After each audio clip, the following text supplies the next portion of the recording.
Welcome to our last No Tippy Tappy Football of our Euros specials. I give him all the praise that he deserves. He has mastered a tactical change. Want to give a shout out to Tubes as well. I'm starting to think that Gareth Southgate watches this podcast, Sam.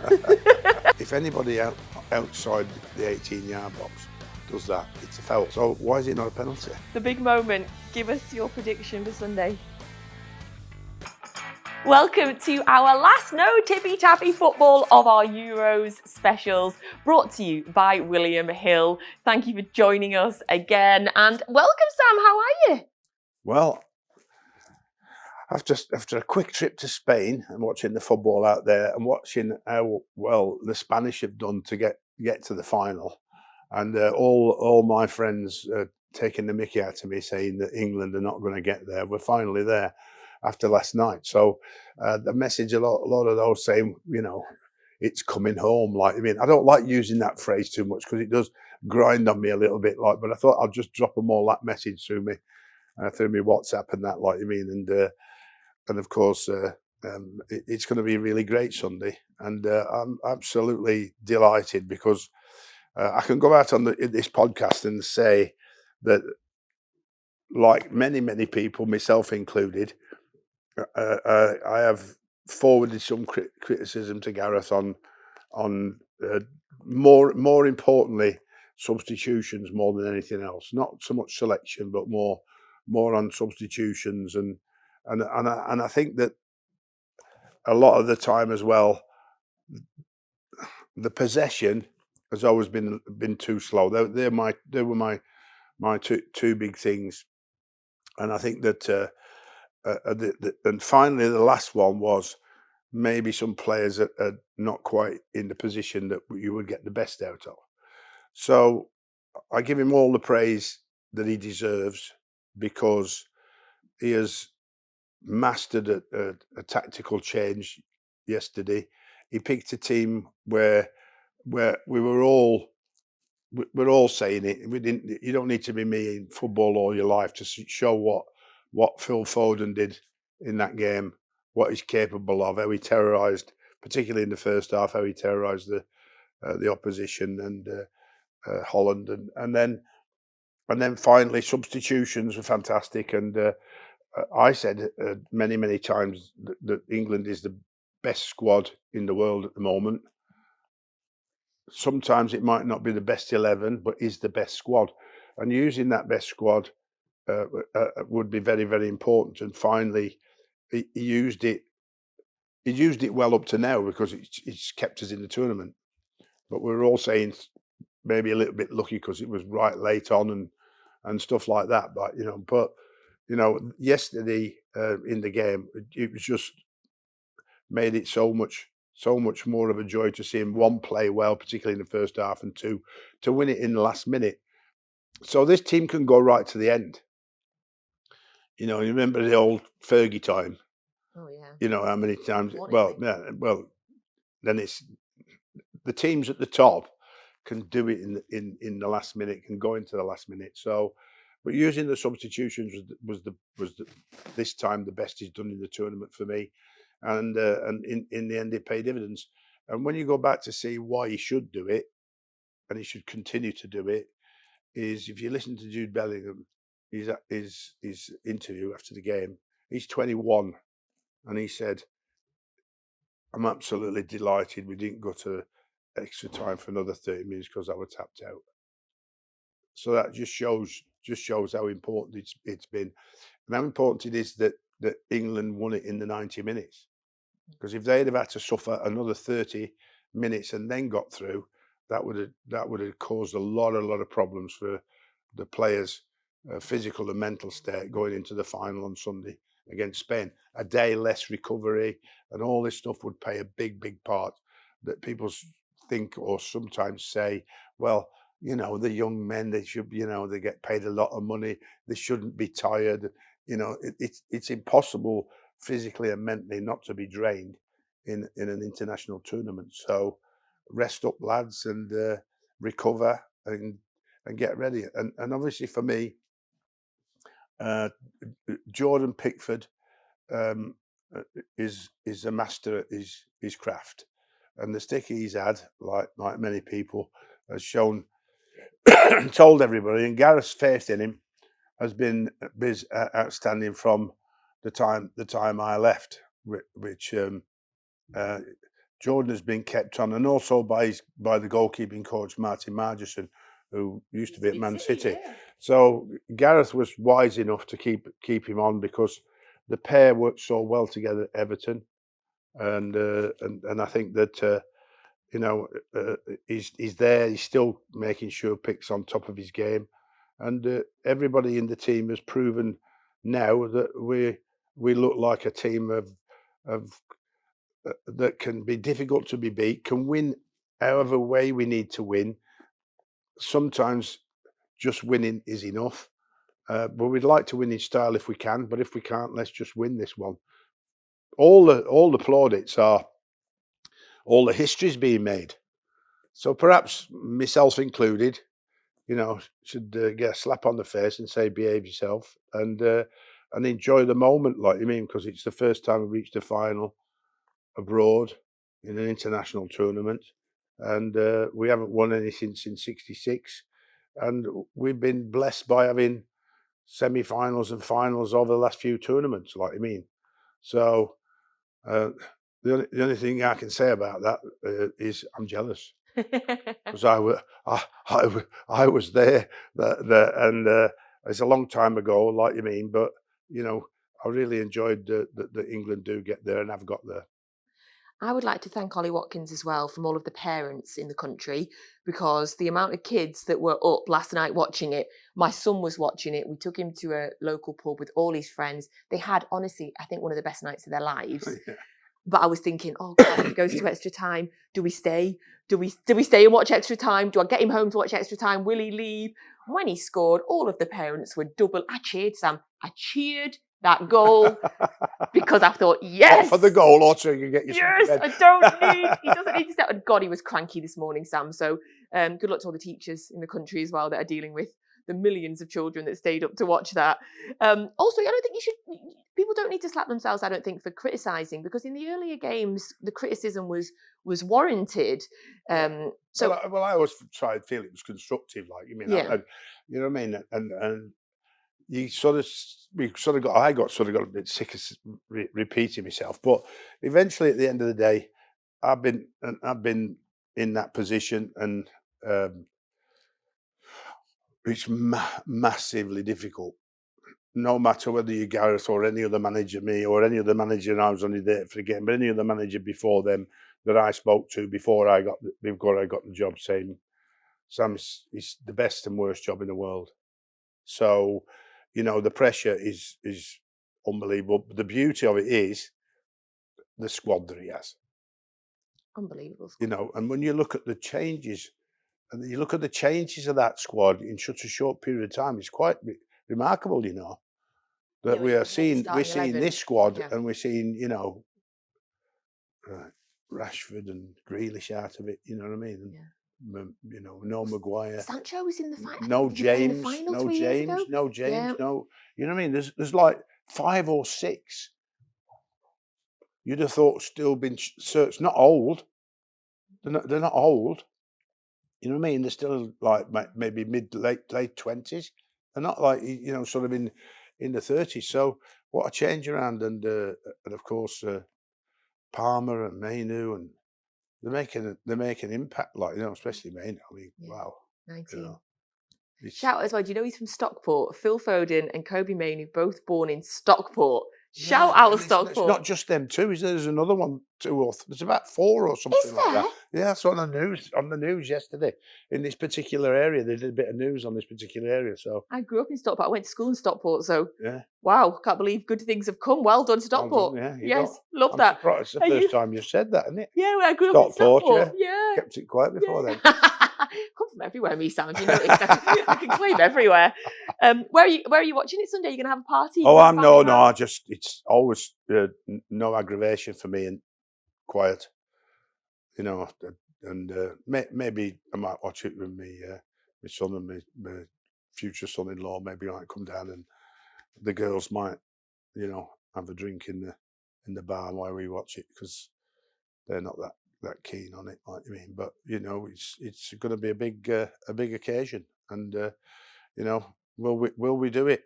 And on the basis of what he did against Holland and the substitutes he did, looking back to Italy, which is where we all started saying, the subs not changing it when Italy changed it, which happened a little bit second half yesterday when Holland started. Ooh, just a minute, Ronald Koeman's changed it and made it better for them. What are we going to do to cope with that and come back, like you mean? And we did in the end. We did our own substitutes and made it better for us in the end and for us to win it. So right at the end of the podcast, I'll get your prediction for Sunday, and also we are going to do what we've been doing all throughout the podcast for the Euros, is get your team for the final. There's a couple of questions, but we'll do that in a minute. I want to give a shout out to Tubes as well. Last episode was so much fun. Yeah. But he got it with his team, didn't he? Like, he did it. Yeah. I'm starting to think that Gareth Southgate watches this podcast, Sam. But shout out to Tubes because the formation. So you mentioned it a bit earlier, but obviously finding Foden, it feels like Foden and Bellingham. It feels like he's got it now. Yeah. And that's so key to the team. Well, yes, I mean, yeah. Looking back at it, was it going to be a back three or a back four again? And did he think that the back three made a big difference in terms of what could happen more in attacking wise? So that would be solid, and if you get one man forward that bit more, like I mean. And of course, I have to mention Konsa because I thought he was terrific when he stepped in. You know what I mean? And obviously he got put back on the bench again. So that shows you the strength and depth of this squad, that anybody could replace anybody, and the team doesn't really suffer for it.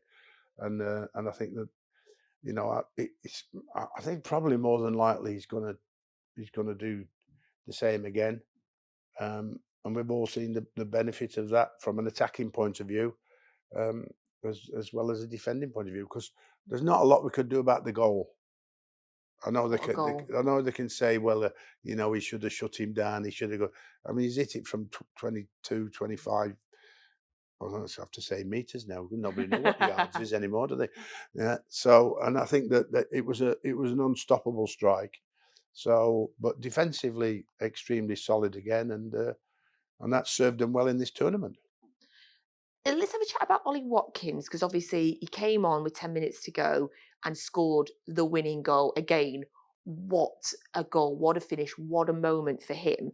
Can you talk to me, like, tactically about what you saw in the game that was calling for Watkins to come on, not Tony, or the difference to Kane? What did you see in the game that was calling for him, and why did it work so well? Well, the two extreme opposites. Harry Kane comes to feet. Ollie loves running behind, which is a dying breed in the industry. In our football industry, there's not too many people want the first run to be in behind. And you see him not pausing or hesitating. Now he sets off the run before he knows it's even going to go in there, because that's him saying, I'm going to create, if it's not going to come to me, I'm going to create some space from where I'm coming from for somebody else to get it, which is going to be farther up the pitch and in the final third.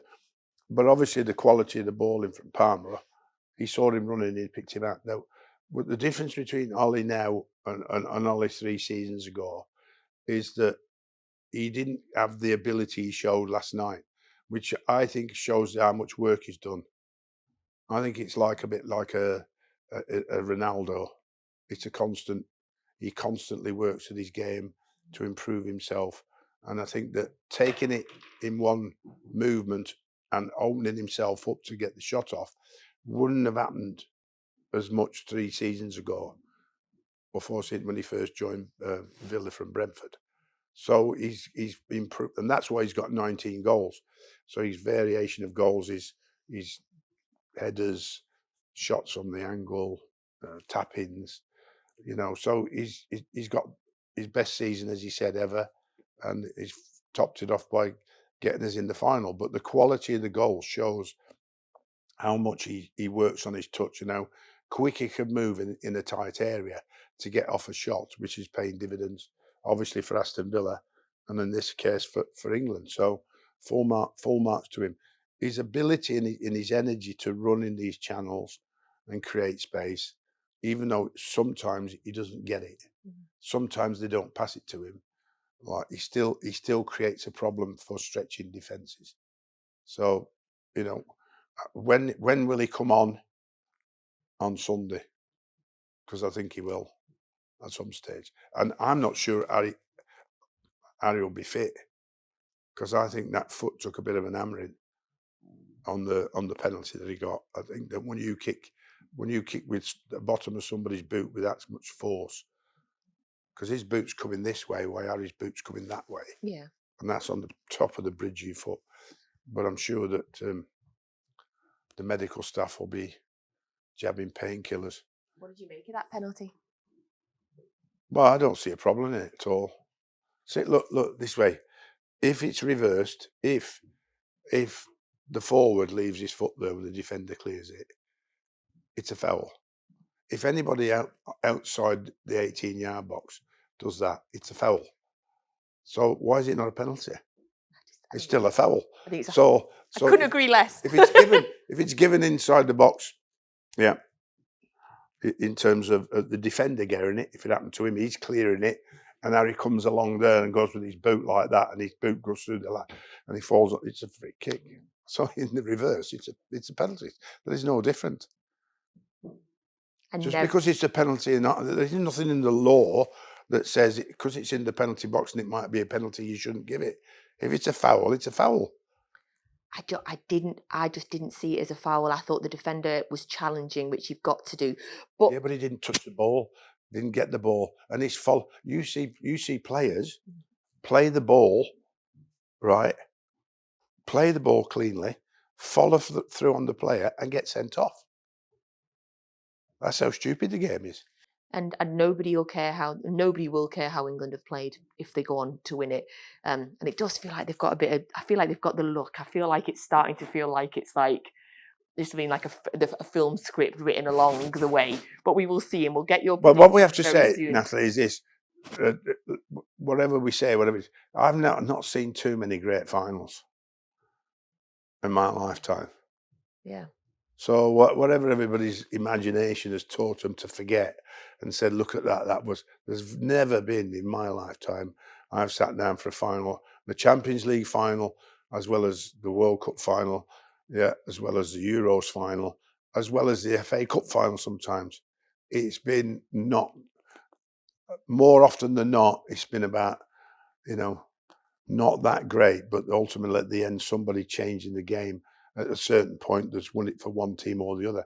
If it is a good game, a great game, and England win, that's even better because that'll go down in memory forever.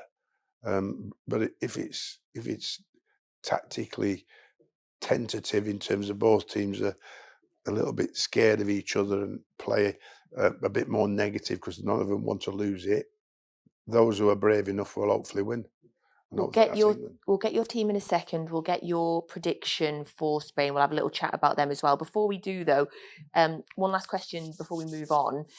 If England win it, do you think we will see Sir Gareth Southgate? No doubt about that at all.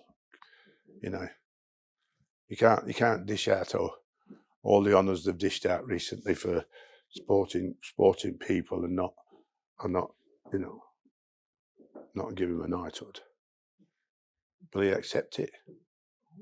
Why wouldn't he? Well, there's lots of people don't they? Lots of people are not.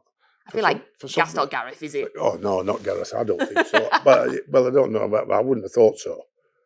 I think he'd be absolutely delighted from it. But there's that much controversy that probably it's the younger end of our generation that don't understand the history of behind what we've got. Oh, Gareth will be there in his waistcoat with a beaming smile, I would think, to accepting that. Yeah. Okay, if you are watching now on YouTube, we're going to have a quick change. If you're listening on the podcast, it will make no difference to you. We are going to change our big whiteboard from the team that played last night into the team that Sam thinks should play on Sunday. While we quickly do that, it's a perfect opportunity for you to subscribe if you don't already.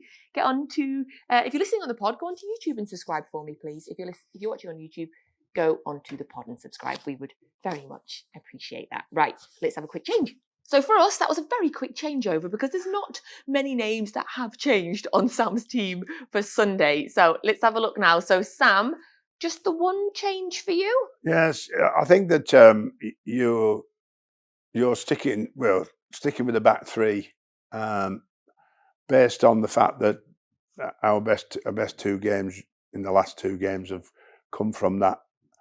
And of course, it started, against Switzerland, and just because he wanted to match him up, because Switzerland play with the back three, and so deciding to do the same against Holland has paid off in the end. And that means, as I said before, defensively very strong through the whole of the tournament. Our goals conceded is very, very low. I mean, that continues against Spain. We've got a great chance of winning. So I put Shaw in for Trippier, because obviously he's had 2 outings now, and I'm not over blessed by everybody keeps saying we need a left-footed player there because it gives us natural width. So why don't we need a left winger there with a left foot then, or a right winger? So we have this bizarre thing about what's happening between balance and non-balance, right? So if you want balance, you should play Saka on the left, and then, with his left-footed player, and you should play your right-footed player on the right. But we play them in reverse today, or everybody seems to do that. So, but of course, Shaw and his experience, and now that he's fit, and Trippier has done a fantastic job, and he'll be absolutely gutted. So if I'm sitting him down and saying, look, I've got to face him and tell him, and he's going to look at me and saying, you've muttered under his words, after all I've been there, and you've leaving me out of the final to start.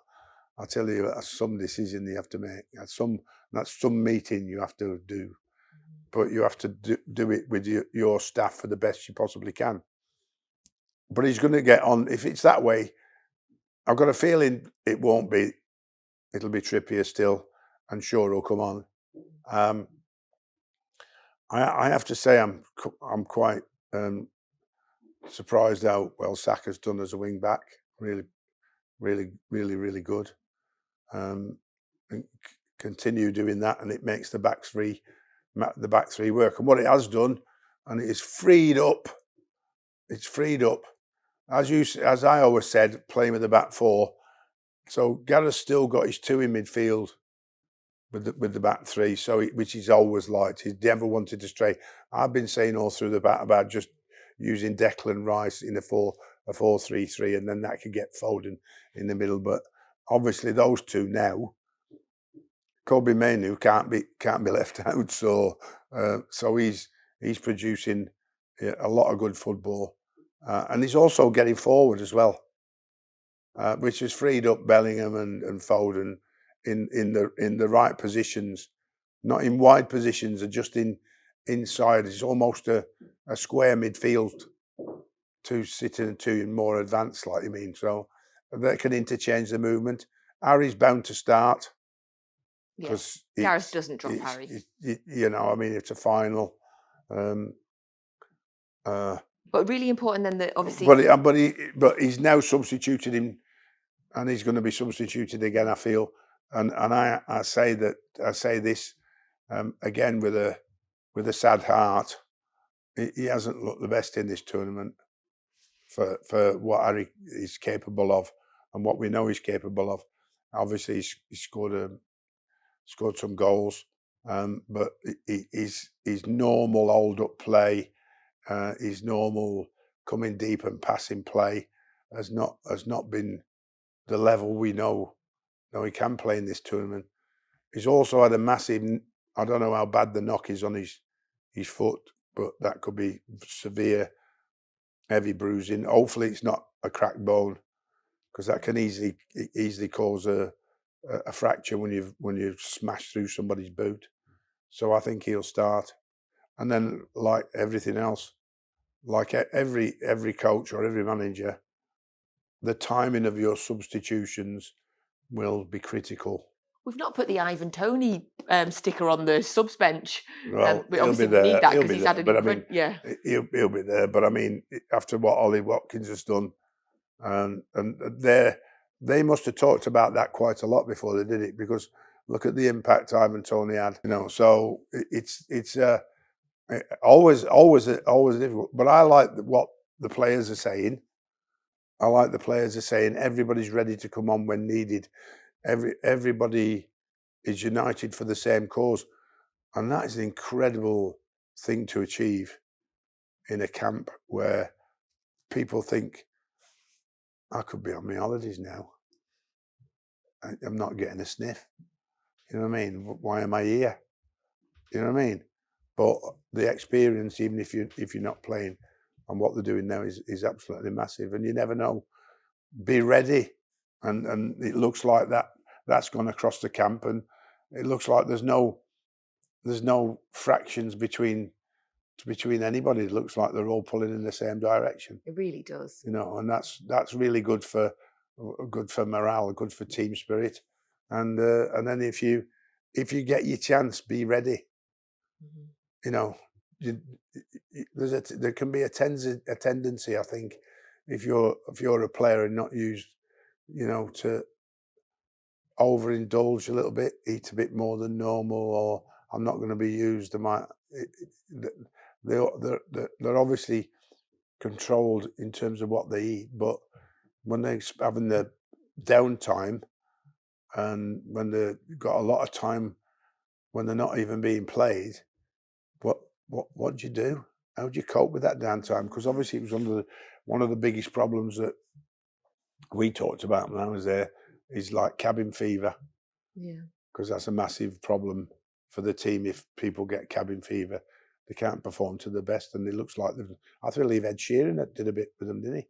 I saw him in the crowd. Yeah. So I think that that they've managed this. The backroom staff, Gareth and his backroom staff, have managed everything really, really good. Because while we would have liked better performances, looks like they're all in it together. And they are going to have to be very much together on Sunday when they face an imperious Spanish side. What a word you got there! I know. I don't know where that came from. Do you know what? I wasn't going to use it, Sam. Imperious. I wasn't going to use it for a second. I thought, was no. that too much? But then I remembered that Spain had won every game in the Euros, and I thought it suited them. Well, I think that listen, I've just been over to Spain. They're just as surprised as we are, as to see them being and playing as well as they played. Like you mean, so and I think that when you end up with a tournament that's going to finish with England versus Spain, we were always fancied. Mm-hmm. To be one of the maybe 2 or 3 that would be up there. I'm not so sure Spain was, so they surprised everybody, and that credit has to go to Rodri. Well, absolutely, yeah. Rodri, the coaching, the backroom staff. They've got a new era of players like we have coming to fruition. Like you mean from the old one that's that's going to be remembered for a long, long time. But the new era is coming through as well, as it is with England, and it's younger players. So many younger players will be on the pitch on Sunday, and I love it. But we have to. You've mentioned him a few times. I think you mentioned him as the one you were looking forward to watching in our very first episode for the Euro. Is obviously Yamal. His 17th birthday on Saturday. Yeah. What a present for him! His goal in the semi-final, I gasped. It was phenomenal.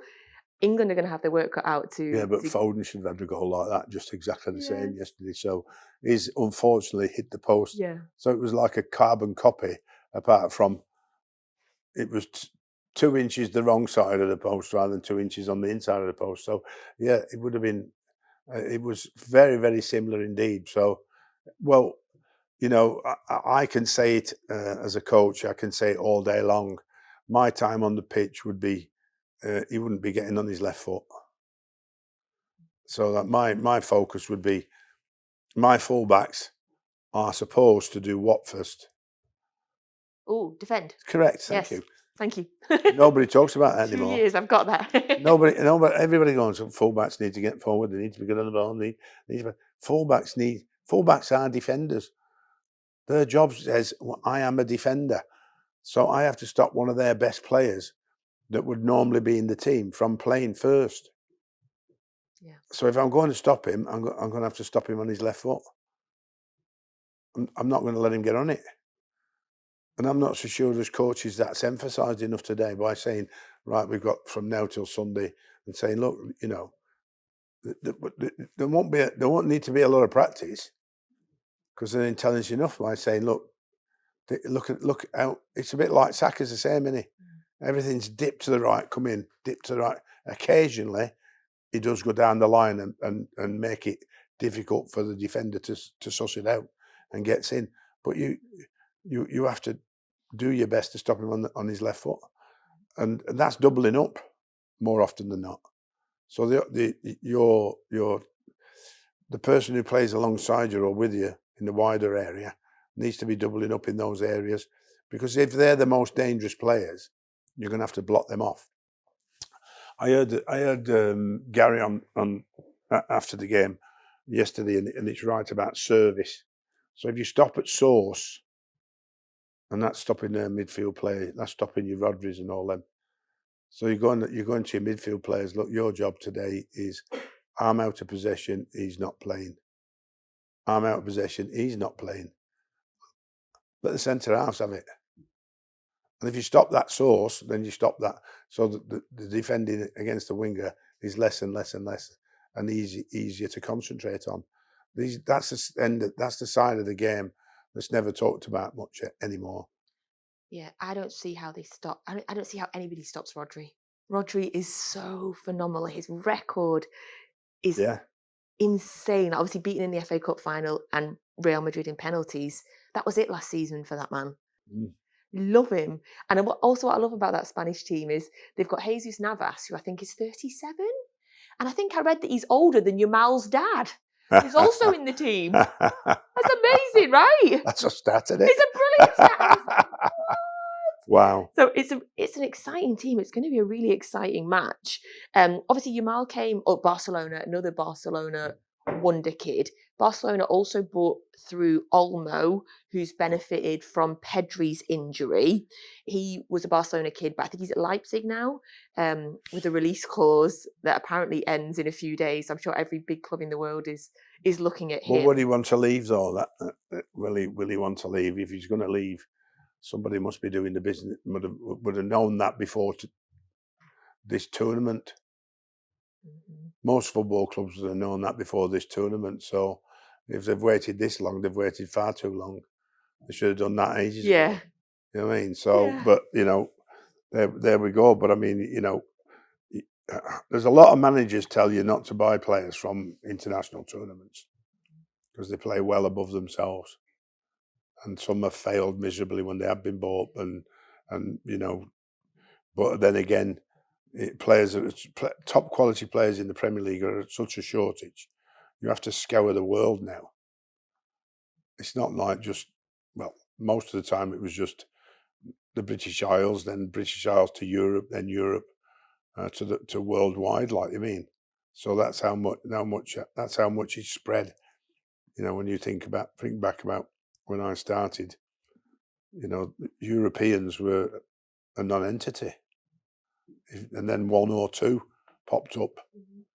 And then obviously over the last 2 decades, it's just become, wow, can we, you know, I still think they should be restricted a bit more, but we are where we are, and it gives us the best league in the world. So I might be a bit selfish saying that, but I like to see a lot more of our own grown talent playing in the Premier League. So is there anything else you'd like to say about the final before I get your prediction? Anything else stand out for you? Well, the final is obviously all about the backroom staff being, well, first the recovery staff and the what are they going to do between now and then? Downtime. So trying to get away and get it out of your head. So I hope don't get too focused on we must keep doing this or that or that or this or that.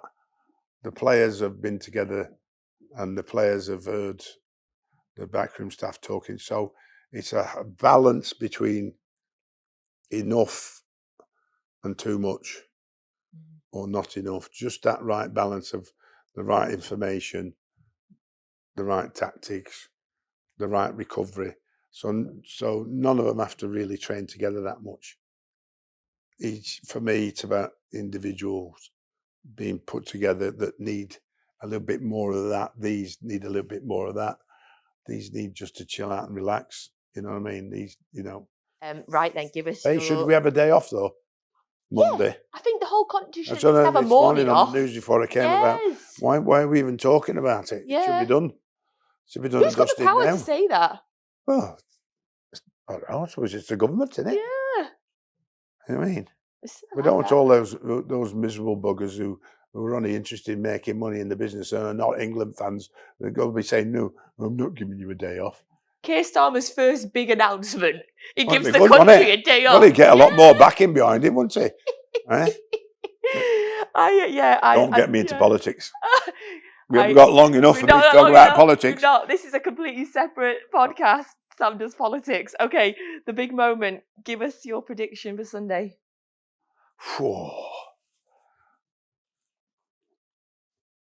I'm gonna have to stick to 2-1 England. 90 minutes extra time. I would predict extra time this time. Who's going to be the? And no penalties though. Who's going to be the one that gets the winner? Who's going to get the winner? If it's not, I'd go Bellingham. Okay. Because he's not going to get brought off. I hope it's He'll be on the pitch for the whole duration, and he's the one that has got us. When you look at, people have said he hasn't done quite this or quite that, but the timing of his goals, have been the right time. I feel like Phil hasn't had a moment yet. I'd really love Phil to have a moment. Well, he had a bit. Yeah. Well, if you put him in the right position, he'll have his moment, wouldn't he? So he showed everybody. Everybody was like, I was watching him, and I was going, "This is the Phil Foden I've been watching at Man City all season." Yep. Like, I mean, he come to life. He really did. It's like the reins had been taken off, and like you're going, "Wow, here I am. This is what I can do." And they did that well that Ronald Koeman admitted that he had to change at half time, change the team around, stopping him in that particular position, as well as Bellingham and everybody else. Well, thank you. It's been a pleasure. That's chatting the end. Euros with you. Another season and the Euros this time. Yes, we are done. That is our last No Tippy Tappy Football. I figured we didn't schedule one in because no one thought they were going to get to the... I'm joking. We did. Everybody thought they were going to get to the final. But we... or in fact, I did, but I don't know if everybody else did.